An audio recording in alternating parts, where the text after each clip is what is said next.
TMC அதை கண்ணாடி தமிழகத்திற்கு கொடுக்கணும். தமிழகம் புதுச்சேரிக்கு. இந்த நீர் வளமையை வைத்துக் கொண்டுதான் நம்முடைய தாத்தன் பெருந்தலைவர் காமராஜர் காவிரி டெல்டா வடிகால் அபிவிருத்தி திட்டம் என்பதையும் புள்ளம்பாடி வாய்க்கால் திட்டத்தையும் இன்னும் பல நீர்ப்பாசன திட்டங்களையும் செயல்படுத்துகிறார். இதில் இங்கே அவ்வப்போது அவர்கள் நமக்கு நதி நீரை திறந்து விடுவதெல்லாம் அவர்கள் உச்சநீதிமன்ற தீர்ப்பை எல்லாம் மதிப்பதாக இல்லை கர்நாடக அரசு. அதை தெரிஞ்சுக்கணும். கேரளாவும் மதிக்கிறது இல்லை. நமக்கு அவர்கள் திறந்து விடுவது அதிகமாக மழைப்பொழிவு நடந்து அங்கே அணையின் கொள்ளளவு உயர்ந்தால் அணை உடைந்து விடுமோ என்ற அச்சத்தில் திறந்து விடுவார்கள். அப்படி திறந்து விடுகிற நீர் உபரி நீர் தானே ஒழிய தமிழ்நாட்டுக்கு கிடைக்க வேண்டிய உரிய நீர் உரிமை நீர் இல்லை. அதை நீங்க நல்லா விளங்கணும். இப்ப நிகழ்ந்தது என்ன? இங்க என்ன பேசப்படுது? தமிழ்நாட்டின் முதலமைச்சர் மாண்புமிகு விஜய் அவர்கள் கர்நாடக முதல்வர் சிவகுமாரை சென்று 3ஆம் தேதி சந்திக்கிறதா இருக்குது. அப்ப அவர் ஒரே வார்த்தையில நீங்க வர வேண்டாம், இங்க பிரச்சனை கலவரம் என்றால் அதுக்கு நான் பொறுப்பேற்க முடியாதுன்றாரு. இவர் போகல. அவ்வளவுதான். கர்நாடகாவில் மழை, அங்க பெரும் மழைனாலே அணையின் கொள்ளளவு கூடும் போது அவனால் அணை அதுக்கு மேல சேமிக்க முடியாதுங்கிறதுனால திறந்து விடுறான். அது யதார்த்தமாக இயல்பாக நடந்துற ஒரு நிகழ்வா இருக்குது. அப்ப தமிழர்களுக்கு தண்ணீர் கொடுக்க வேண்டும், அந்த உரிய நீரை உரிமை நீரை கொடுக்க வேண்டும் என்பதற்காக கொடுக்கல, உபரி நீரை தருகிறார்கள் போனா போகுது என்று. ஆனால் இங்கே இருக்கிற பெருமக்கள் முதல்வர் அவர்கள் கடவுளின் குழந்தை, அதனாலே அங்கே மழை பெய்து இங்கே தண்ணி திறக்க விடப்பட்டதுன்னு. கடவுளின் குழந்தை இருக்கிற ஊர்ல பெய்யாம இது கர்நாடகாவில் பெய்யுது, கேரளாவில் பெய்யுது. இப்படியெல்லாம் பேசுறதுனால தாண்டா உங்களை தற்குறின்னு நாங்க பேசிட்டு இருக்கோம். இங்க பேசிட்டு இருக்கும்போது எங்க அண்ணன் கிருஷ்ணசாமி என்ன சொல்றாங்க, அப்ப எஃப்ஐஆர் உறுதி. யாருன்னா யாருக்கு ஏதோ நாங்க ஏதோ தற்குறின்னு சும்மா போற போக்குள்ள சொல்லல, ஆய்ந்து உணர்ந்து அறிந்து தெளிந்து பெயர் வைக்கிறோம். ஒரு மீன்வளத்துறை அமைச்சர் ஸ்ரீநாத் அவர்களிடத்துல தூத்துக்குடியில துறைமுகத்து விரிவாக்கத்தை பத்தி பேசுறாங்களே, விரிவாக்கம் செய்ய போறீங்களா, உங்க கருத்து என்னன்னு. நான் திருச்செந்தூர்ல இருக்கேன், அந்த கேள்வியை தூத்துக்குடியில வந்து கேளுங்கிறப்பல. தூத்துக்குடியில திருச்செந்தூரே தூத்துக்குடி மாவட்டத்தான் இருக்குது. நீ தமிழ்நாட்டுக்கே மீன்வளத்துறை அமைச்சரா இல்ல தூத்துக்குடிக்கு மட்டும் மீன்வளத்துறை அமைச்சரா? இப்படி பேசுவதாலே தான் நீங்கள் தற்குறி. புரியுதா?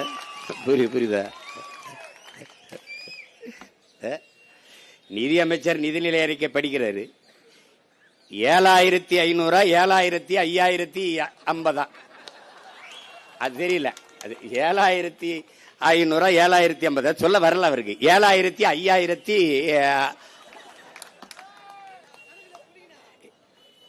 அப்புறம் அது 8900 அது வரல. 8000 என்னவோ 1-2 ஒழுங்கா படிக்காதவன் எல்லாம் நிதியமைச்சரா போட்டு நாங்க என்ன நினைச்சுக்கிட்டோம், இங்க பாரு உலகத்துலடா கணிதமேதை ராமானுஜம் பிறந்த நாட்டுல அவன் கூட்டத்துக்கு இல்ல 1-2 ஒழுங்கா தெரியாதவன்லாம் நிதியமைச்சர் ஆயிட்டோம்ல.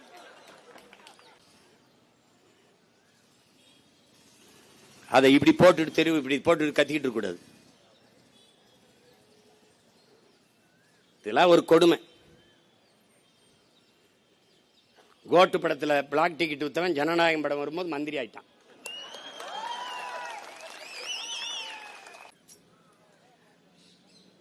இங்க வேளாண் நிதிநிலை அறிக்கையில் இதெல்லாம் எதையுமே பேசப்படல. 1/2 மணி நேரம் 3/4 மணி நேரம் முதல்வரை புகழ்ந்து பேசிக்கொண்டே இருக்கிறார்.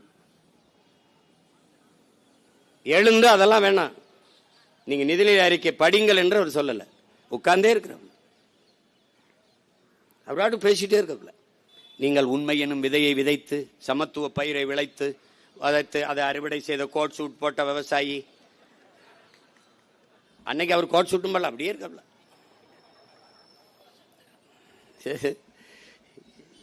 இத கொடுமை என்னன்னு, இந்த நிதிநிலை அறிக்கையை வெங்கடாசலபதி கோயில்ல வேற வச்சு எடுத்துட்டு வந்துட்டாப்ல. இந்த நிதிநிலை அறிக்கை கொடுத்தது வினோத், வேளாண் துறை அமைச்சர் வினோத்தா வெங்கடாசலபதியான்னு நமக்கு இன்னும் குழப்பமா இருக்கு. இவங்க பண்ற அக்கிரமத்துக்கு அவரை வேலை வம்பு இழுத்து விடுறாங்க. அவர் என்ன நினைப்பாரு, அயோக்கிய பேர இந்த நிதிநிலை அறிக்கை படிக்கவாடா என்கிட்ட வந்து வச்சு பரிதாபமே பரிதாபமே. அப்போ இப்ப மேக 850 பேரை இன்னொரு நாட்டு ராணுவம் சுட்டு கொண்டிருக்கா. அவனுக்கு அரசு வேலை கொடுத்துருக்கா? சொல்லு, கொடுத்துருக்கா? அம்மையார் ஜெயலலிதா போய் மகாமங்கலத்தில் விழிக்கும்போது 48 பேர் சத்தா. அவனுக்கு அரசு வேலை கொடுத்தீங்களா? இங்கே இந்திய ராணுவம் வந்து விண்வெளியில சாகசம் நடந்துச்சு, கடற்கரையில் 15 பேர் நசுங்கி செத்தான். அவனுக்கு அரசு வேலை கொடுத்தியா? கொடுத்தியா? நாட்டின் பாதுகாப்புக்கு போய் ராணுவத்தில் செத்து விழுறான்ல, அவன் குடும்பத்துக்கு அரசு வேலை கொடுத்தியா? கொடுக்கல.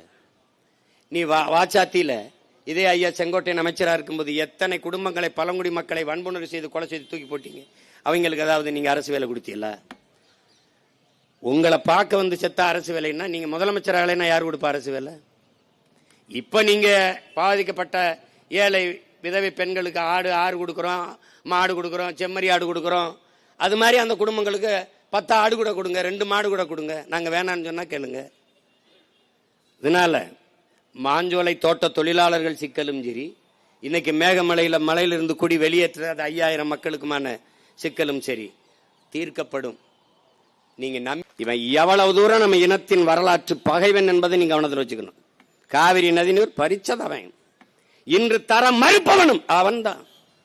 இதுல பாரதிய ஜனதா காங்கிரஸ் வெவ்வேறு அல்ல. கட்சியின் பேரு வேற வேற, கொடி வேற வேற, கொள்கை ஒன்றுதான். கொள்கை ஒன்றுதான். இந்திய இறையாண்மை, தேசிய ஒருமைப்பாடு எல்லாம் பேசலாம். கர்நாடகா என்று வந்தால் பாரதிய ஜனதா கர்நாடக கட்சி, காங்கிரஸ் கர்நாடக கட்சி, இந்திய கட்சி கிடையாது. வேண்டுமானால் தமிழ்நாட்டின் முதலமைச்சர் மாண்புமிகு விஜய் அவர்களை போய் காங்கிரஸ் கட்சியின் தலைவர் ஐயா மல்லிகார்ஜுன கார்கே அவர்களிடம் பேச சொல்லுங்கள். காவிரி நதிநீர் உரிமை, மேகதாட்டு அணைச்சிக்கல் பேசினால் அப்போது தெரியும் அவர் இந்தியராக பேசுகிறாரா அல்லது திராவிடராக பேசுகிறாரா அல்லது கன்னடராக பேசுகிறாரா தெரிந்துவிடும். பேசி பாருங்கள். அந்தந்த நிலவென்று வந்தால் அவன் அந்த மண்ணுக்கு மக்களுக்கும் நிற்பான். கேரளாவில் காங்கிரஸ் அப்படித்தான், கேரளாவில் கம்யூனிஸ்டும் அப்படித்தான். இப்போது கேரளாவை காங்கிரஸ் ஆளுகிறது. நாளை முல்லை பெரியார் என்று வந்தான் அவன் கேரள கட்சியாக மாறிவிடுவான். அப்ப எங்க இந்தியா இருக்குது? எங்க இறையாண்மை இருக்குது? எங்க தேச ஒருமைப்பாடு இருக்குது? இல்லை. உன்னை என்ன எப்படி பாக்குறான்? தண்ணியை திறக்கிறான், கழிவு நீரை திறக்கிறான், ஆலை கழிவை தேக்கி வச்சு மொத்தமா திறக்கிறான். அப்ப நம்முடைய நதியை, நம்முடைய நிலத்தை என்ன செய்யறான்? காவாய், கழிவு நீர் ஓடுகிற கால்வாயா கருதுறான். ஒரு 2 ஆள் உயரத்துக்கு நுரையா வரும். ஆலைகளில் அந்த கழிவை தேக்கி வச்சு, சாய கழிவை தேக்கி வச்சு சரியாக தண்ணியை திறக்கிறவோ திறந்து விட்டுருவான். எப்படியோ நாசமா போகட்டும் தமிழ்நாடு. அப்போ அவனுடைய கழிவு நீர் வடிகிற கால்வாய் நீ.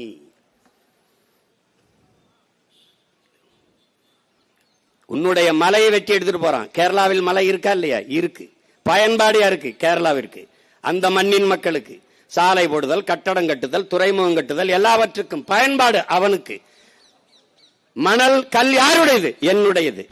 கன்னியாகுமரியிலிருந்து, தென்காசியிலிருந்து, திருநெல்வேலியிலிருந்து என் மலையை, என் தாயின் மாறை அறுத்து கற்களாகவும் மணலாகவும் கொண்டு போகுது கேரளா. கொண்டு வந்தது யாரு? காங்கிரஸ். இது எல்லா நச்சு திட்டத்தையும் கொண்டு வந்தது யார்? காங்கிரஸ்.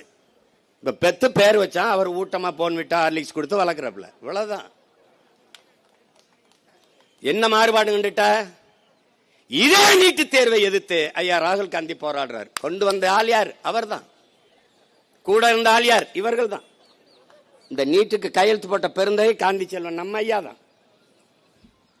இந்த நாடகத்தில் இருந்து என்னைக்கு நீ இந்த நாடக கொட்டகையில் இருந்து வெளியேறுகிறாயோ அன்னைக்கு தான் இந்த நாடு மக்களும் முன்னேற முடியும்.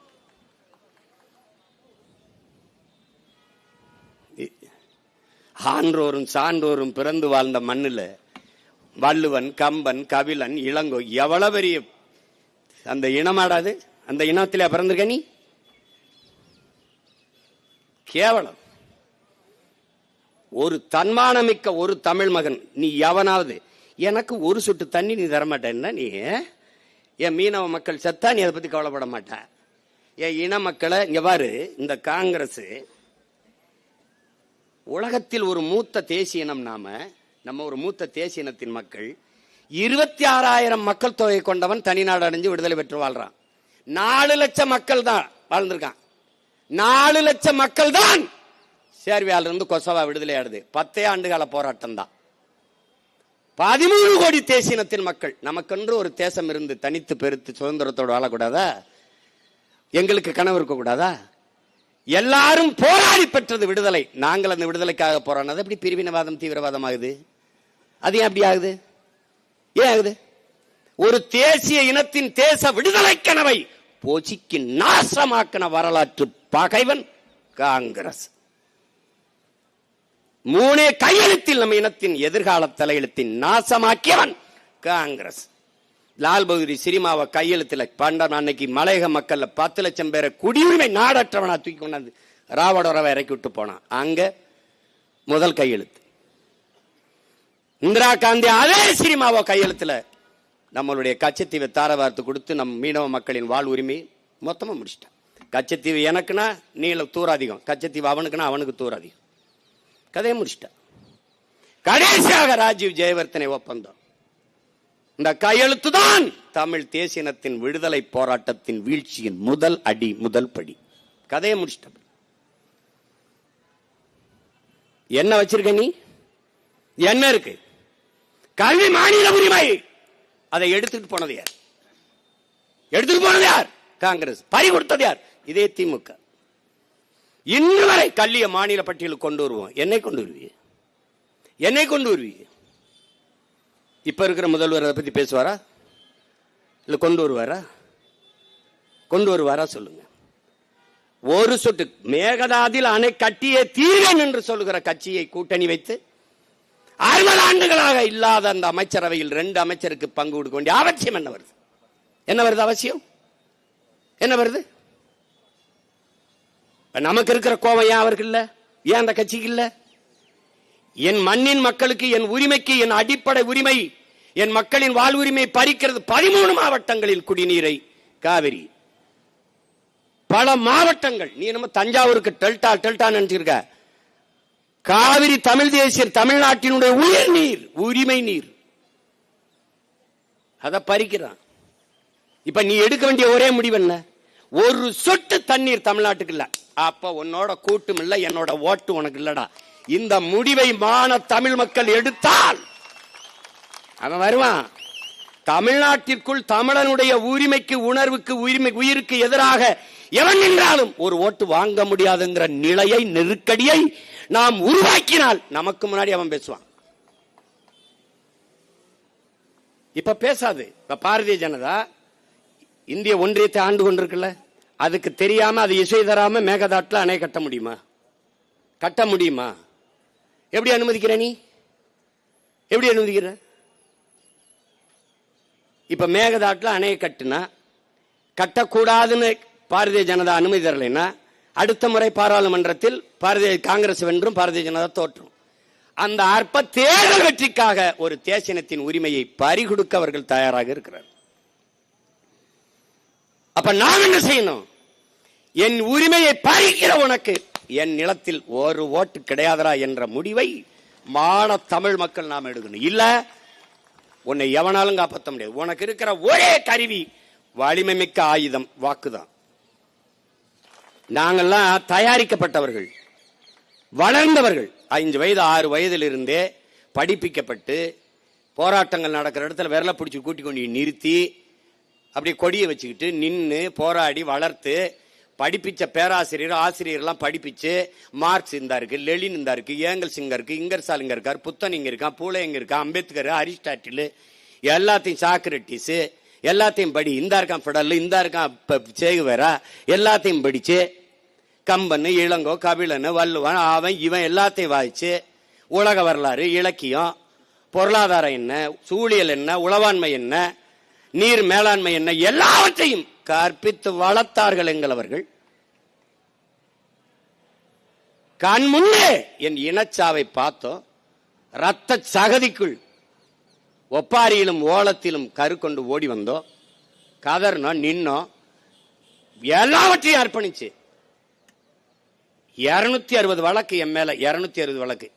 என்ன சொத்து குவிப்பா இல்ல என்ன இது? எதுல கொலையா கொள்ளையா என்ன இருக்கு?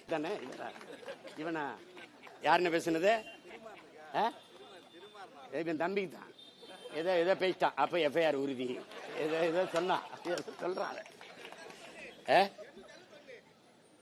அதான் ஏதோ சொல்லல. அது மாதிரி நமக்கு ஒரு கோட்பாடு தான், வழக்கு இல்லை என்றால் விடியாது கிழக்கு, சிறை என்றால் அதை நிறை, தடை என்றால் அது உடை. சரி நான் கேட்கிறேன், வெள்ளக்காரன் சிறை கட்டினது யாருக்காக? நமக்கு. அப்ப நம்ம பிள்ளைகள்லாம் சொந்தக்காரெல்லாம் சட்டம் படிக்கிறதா இருக்கு, நமக்கு வழக்கு நடத்தத்தான். அவனுக்கு வேலை வேணும்னா நம்ம ஏதாவது பண்ணணும்ல. என் தம்பி ஸ்ரீதரெல்லாம் வந்திருக்காப்ல, மூத்த வழக்கறிஞர். அப்ப அவரெல்லாம் நம்ம பண்ணணும். என்ன பண்ணணும்? கொலை பண்ணக்கூடாது, உரிமைக்காக போராடணும். அதுக்காக வந்ததுன்னா எதிர்த்து நிக்கணும்.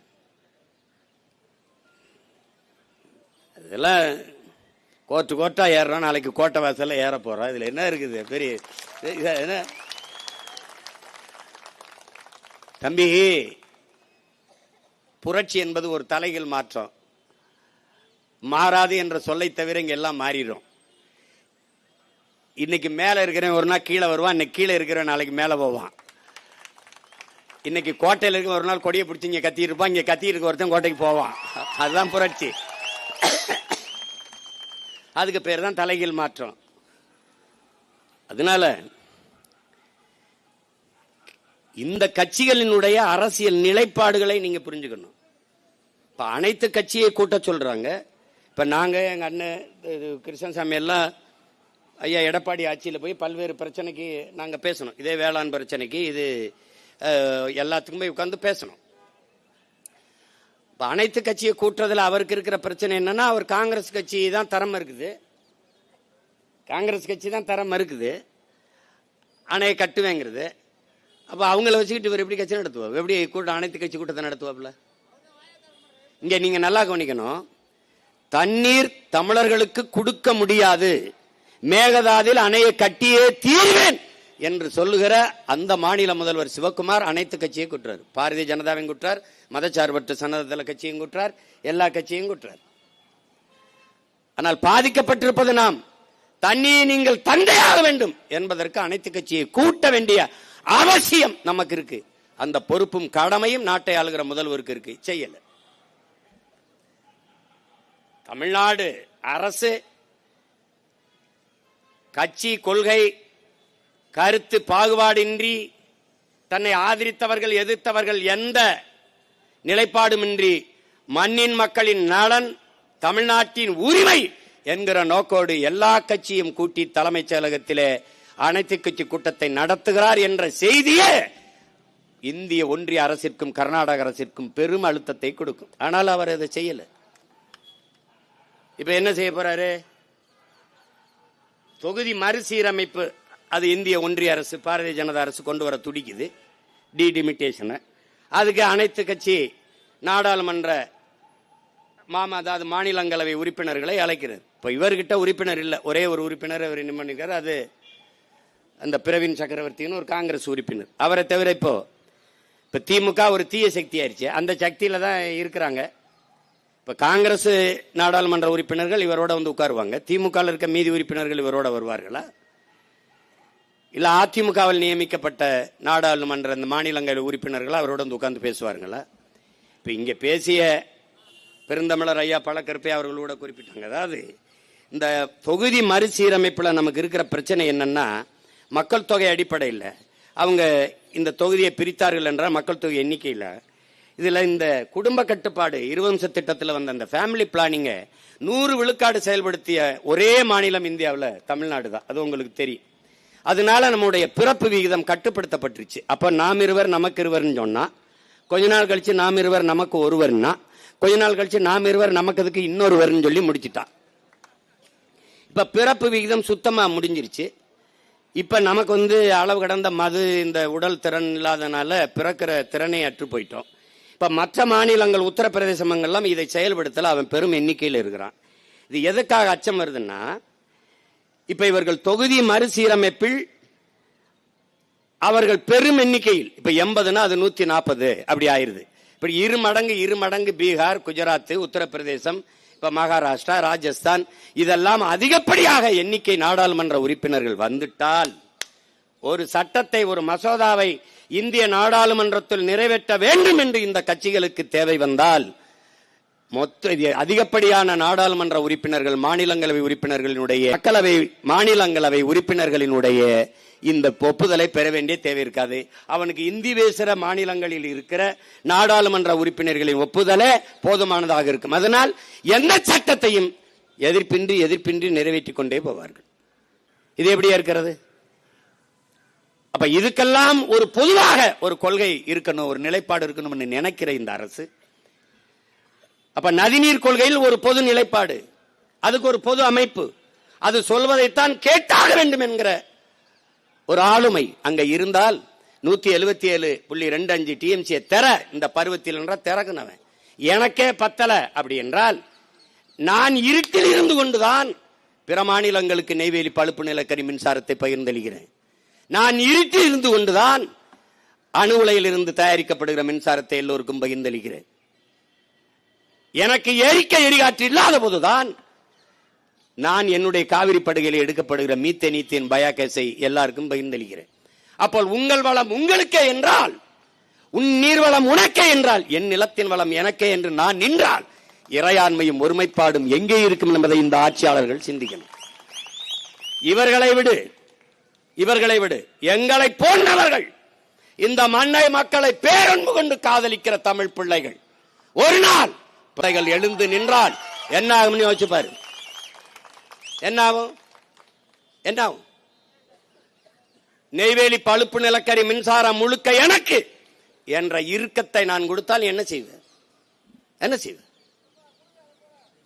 செய்வேன்? நீ என்கிட்ட பேச முதல்ல பேச வேண்டியது அவன்கிட்ட. காவிரியில உரிய பருவத்துக்கு உரிய நீரை அவனை தர சொல்லு, அப்புறம் இதை பத்தி பேசு என்று பேசுவதற்கு ஒரு ஆண் மகன், ஒன்று துணிவு மிக்க ஒரு தலைவன் இந்த நிலத்தில் இல்லாதனால இந்த பிரச்சனை. நாட்டில் என்ன சிக்கல் வருதுன்னா, நமக்கு நீங்க பாருங்க ஒவ்வொன்னா குறைஞ்சு 566, அப்ப 205, 192, இப்ப 177.25 இங்க நிக்கிறோம். ஆனா 177.25 நமக்கு திறக்கப்பட்டதே இல்லை, ஒருபோதும் திறக்கப்படல. 4 டிஎம்சி அதிகபட்சமா போன 6 டிஎம்சி.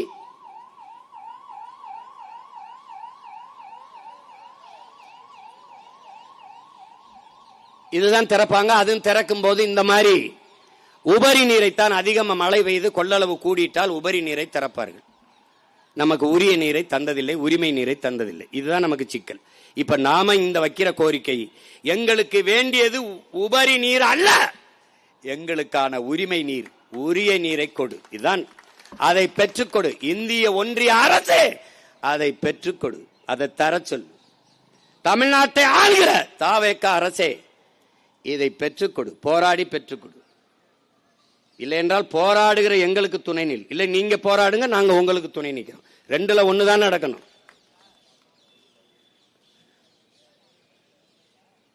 அத மேகதாட்டுல இப்ப நீங்க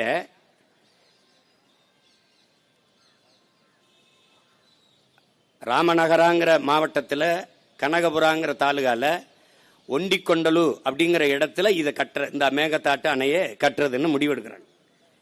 இப்ப இது கர்நாடக, நம்ம கர்நாடக தமிழ்நாட்டுக்குள்ள எல்லையில நமக்கு ரொம்ப கிட்ட இருக்குல்ல, இந்த பில்லிக்கொண்டு அந்த இருக்குல்ல, அந்த பில்லிக்கொண்டு அந்த அந்த அணையில இருந்து தான் நமக்கு தண்ணி இவங்க திறந்து விடுறாங்க.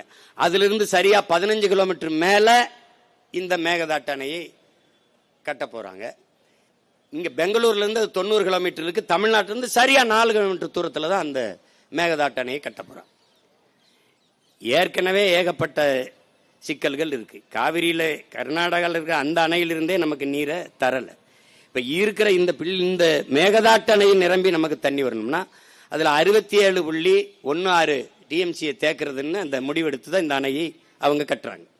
இப்ப நமக்கு அதை கட்டிட்டா சுத்தமாக நமக்கு தண்ணி வருவது நின்றும். எங்களுக்கே இல்லை, எங்க அணையே நிறையல, நாங்க என்ன செய்யறதுன்னு கர்நாடகா கையை விரிக்க ஆரம்பிக்கும்.